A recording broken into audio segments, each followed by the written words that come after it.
ಈ ರಾಮ ಮಂದಿರ ನಿರ್ಮಾಣ ಹೊತ್ತಿಗೆ ಯಾಕಿಂತ ವಿಷಯಗಳನ್ನ ಚರ್ಚೆಗೆ ತರ್ತಾ ಇರುತ್ತೆ ಕಾಂಗ್ರೆಸ್ನವರು?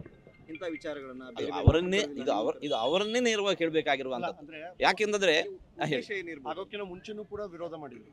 ರಾಮನೇ ಇಲ್ಲ, ಅದು ಒಂದು ಕಾಲ್ಪನಿಕ ಅಂತ ಈ ರೀತಿ ಎಲ್ಲ ಹೇಳಿಕೆ ಕೊಟ್ಟು ಈಗ ರಾಮ ಮಂದಿರಕ್ಕೆ ಆಹ್ವಾನ ಇಲ್ಲ, ಈಗ ನಮ್ಗೆ ಆಹ್ವಾನ ಇಲ್ಲ ಅಂತ ಇಲ್ಲ. ಇದು ವೈರುಧ್ಯ.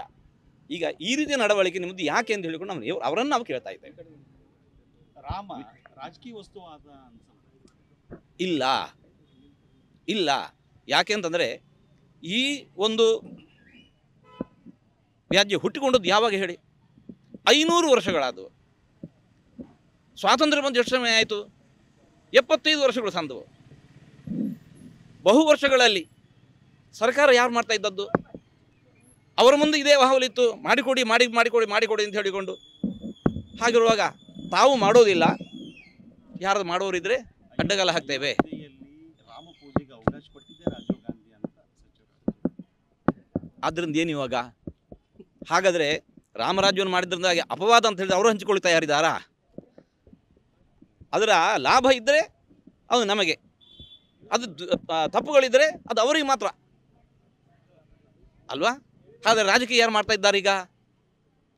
ಈ ರೀತಿಯಾಗಿ ನಡ್ಕೊಳ್ಬಾರ್ದು.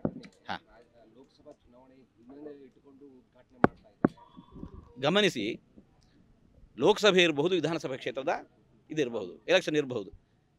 ಅದರ ಅವಧಿ ಎಷ್ಟು? 5 ವರ್ಷಗಳಿಗೊಮ್ಮೆ ಬರ್ತಾ ಇರುತ್ತೆ. 2 ಒಟ್ಟಿಗೆ ನಡೆಯೋದಿಲ್ಲ. ಅಲ್ಲಿನ ಸಮಯ ಬೇರೆ, ಇಲ್ಲಿನ ಸಮಯ ಬೇರೆ. ಈಗ ನಾವು ಕೇಳ್ತಾ ಇದ್ದೀವಿ, ಒಂದು ರಾಮ ಮಂದಿರ ಆಗಬೇಕು, ಒಂದು ಇಂತಹ ಬೃಹತ್ತಾದ ಮಂದಿರ ನಿರ್ಮಾಣ ಆಗಕ್ಕೆ ತಗಲ್ವ ಸಮಯ ಎಷ್ಟು? 3-4 ವರ್ಷ ಅದರದ್ದು ಬೇಕು. ಹಾಗಾದರೆ ಈ ಯಾವುದು ಎಲೆಕ್ಷನ್ ಗಮನದಲ್ಲಿ ಇಟ್ಟುಕೊಂಡು ಇದನ್ನು ಮಾಡ್ತಾ ಇದ್ದಾರೆ ಅನ್ನುವ ಮಾತನ್ನು ತಪ್ಪಿಸಿಕೊಳ್ಳುವ ಸಮಯ ಯಾವಾಗ ಹೇಳಿ? ಯಾವಾಗ ಮಾಡಿದರೂ ಉಂಟು. ಹಾಗಾದರೆ ಇದು ಏನು ಮಂದಿರ ನಿರ್ಮಾಣವನ್ನು ಏನಕ್ಕೇನ ಪ್ರಕಾರನ ತಡೆಯಬೇಕು ಅನ್ನತಕ್ಕಂತಹ ಹುನ್ನಾರವೇ ಹೊರತು ಇದರಲ್ಲಿ ಯಾವ ಹುರುಳಿ? ಇಂತಹ ಸಮಯ ಸಂದರ್ಭಗಳಲ್ಲಿ ಈ ಘಟನೆ ನಡೀತಾ ಇರುವಂತಹದ್ದು ಇದು ತಪ್ಪು ಸಂದೇಶ ಕೊಡ್ತಾ ಇದೆ. ಹಾಗಾಗಿ ಈ ಬಗ್ಗೆ ಸರ್ಕಾರ ಜಾಗೃತವಾಗಿರಬೇಕು ಅಂತ ನಮ್ಮ ಅನಿಸಿಕೆ. ದೊಡ್ಡ ಮೊತ್ತದ ದೇಣಿಗೆ ನೀಡಿದವರು ತುಂಬ ಮಂದಿ ಇದ್ದಾರೆ. ಅಷ್ಟು ಮಂದಿಯನ್ನು ಕರೆದುವಲ್ಲಿ ಕೂಡಿಸುವ ವ್ಯವಸ್ಥೆ ಇಲ್ಲ. ಹಾಗಾಗಿ ಪ್ರತಿನಿಧಿತ್ವೇನ ಕೆಲವರನ್ನು ಕರೆದಾಗ ಮಾತ್ರ ಆ ಕಾರ್ಯಕ್ರಮದಲ್ಲಿ ನಡೆಸೋದು ಸಾಧ್ಯವಾಗತ್ತೆ. ಆ ದಿವಸ ಬರಲಿಕ್ಕಾಗೋದಿಲ್ಲ ಅಷ್ಟೇ ಹೊರತು ಮುಂದಿನ ದಿವಸಗಳಲ್ಲಿ ಎಲ್ಲರಿಗೂ ಕೂಡ ಮುಕ್ತ ಅವಕಾಶ ಇದೆ. ಅಷ್ಟೇ ಅಲ್ಲದೆ ಈ ವಿಶ್ವ ಹಿಂದೂ ಪರಿಷತ್ತಿನ ಹಿರಿಯ ಸದಸ್ಯರು ಕೂಡ ಇಲ್ಲಿಂದ ಹೋಗಿರತಕ್ಕಂತಹ ಸಂದೇಶ ಈಗ ಯಾರು ಬರಬೇಡಿ.